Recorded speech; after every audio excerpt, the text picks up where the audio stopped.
2025 Ford F150, and I'll be removing a dealer add-on GPS tracker. These are usually installed pretty poorly. This one is installed pretty poorly.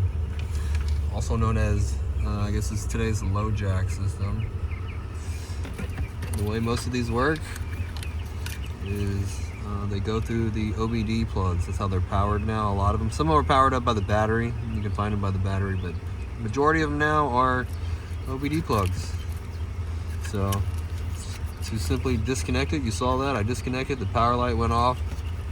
This GPS tracker has no problems. So if you know what you're looking for, you can go ahead and disable these things mighty quick, and I already have it unplugged and disabled. And this is the OEM